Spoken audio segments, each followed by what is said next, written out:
Roofing is fun. Na na na na. Roofing is fun. Na na na na. Roofing is fun.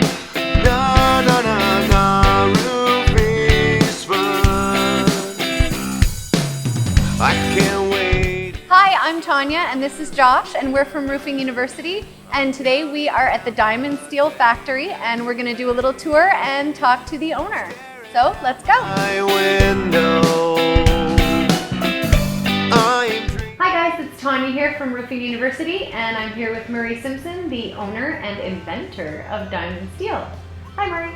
Hello, Tanya. Thank you so much for having us here. We're in the new facility that opened about a year ago. Right, yeah. Yep, so we just did the tour for these, which are the diamond shingles, and they are 16 inch by 16 inch. Roughly coverage, yes. Yeah. And they are purchased by a carton, and there's 29 shingles in each carton, and that covers how much? 50 square feet. 50 square feet. They come in a ton of different colors, including copper, but that is a specialty order.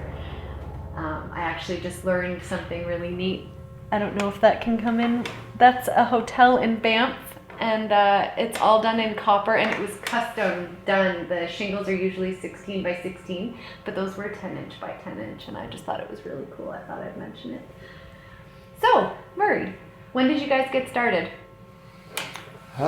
Getting the diamond shingles in my head took a long time. I think it was 8 years from the time I decided I wanted to make a shingle to the time we actually made one.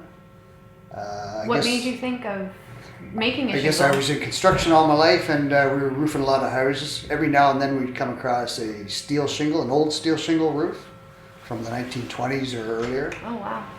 And I always wondered, now why are they still on the roof when everything else we're replacing constantly? Right. So it seemed like the two features of those old shingles were, one, the folds were all hooked together, so they're all interlocked all four sides. Yeah. And also the fasteners were concealed, so there was never any surface nailing of it. So those two features is what I was in my head I'd like to produce in our shingle. Yeah.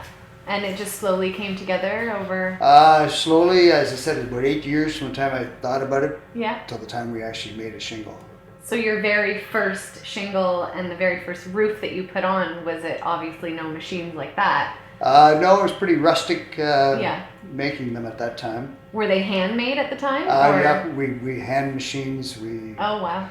We were using a pair of tin snips strapped to a table to cut corners, so it was rustic. You've come a long way then. Yes. Yeah.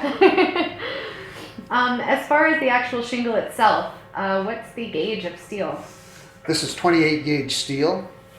It's galvanized metal underneath the paint finish. So the steel is produced and run through a line which galvanizes it, and then the paint is done. So it's all done in factory, the paint and the steel. And the steel. And there's layers to the paint as well, right? Right, yeah. Primer.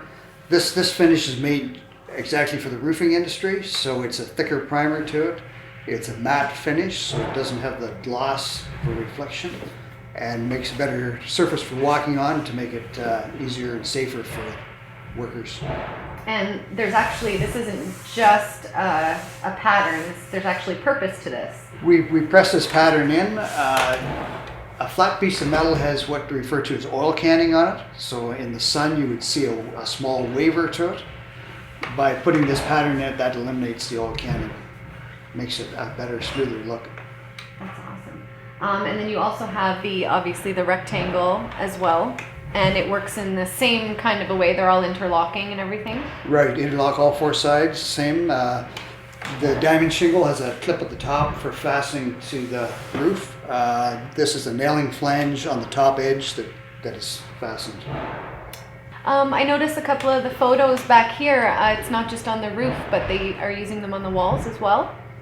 Yes, architects have been looking for different options for wall cladding. Yeah. So that's a decorative, durable surface for a siding material. Still installed in the same way, where it's all interlocking and everything? The only difference is their flashings are different. but same product. That's absolutely incredible. They're gorgeous. I love them.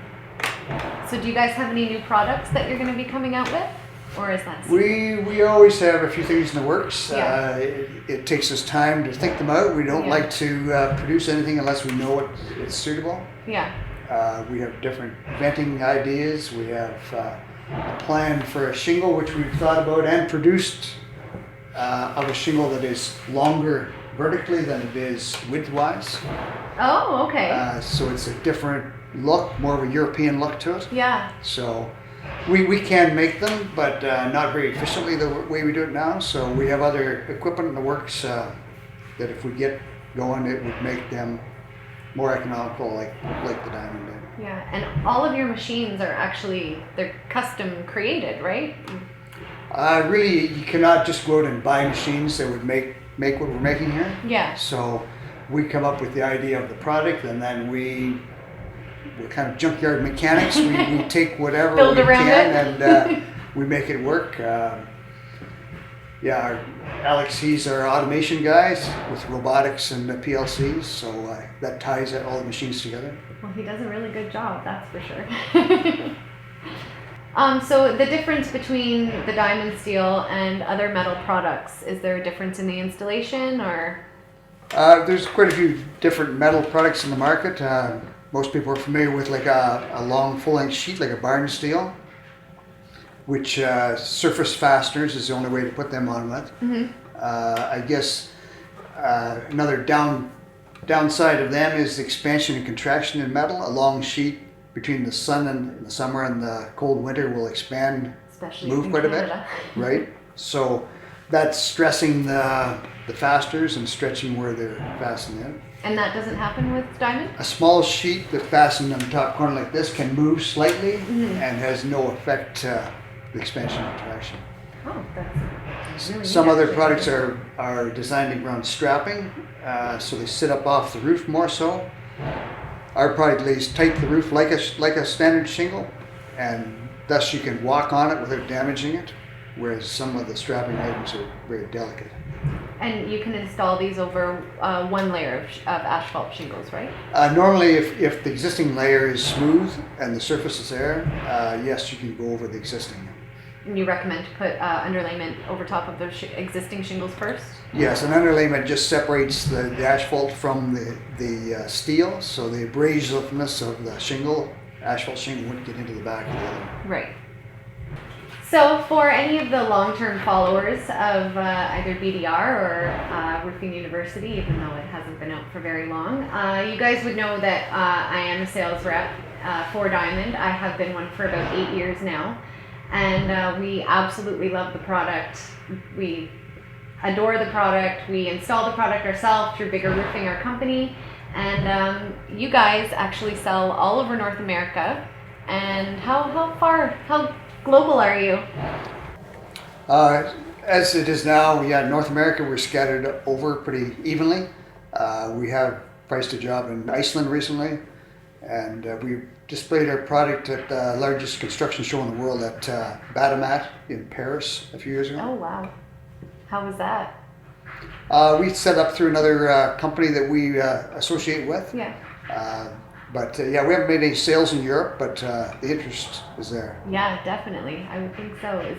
There's no products really anywhere in the world that are like this. Not like that. Not No. Diamond, no. Yeah, no, that's why we love it so much. Well, thank you so much for having us here and inviting us in and doing a tour. We really, really appreciate it. And again, guys, this is Murray Simpson, the owner and inventor of Diamond Steel. Yeah, good to have you here, Tanya. Thank you very we much. welcome anybody to tour the place. We like to show off our expertise, I guess. I love it. Thank you very much. I can't wait until summer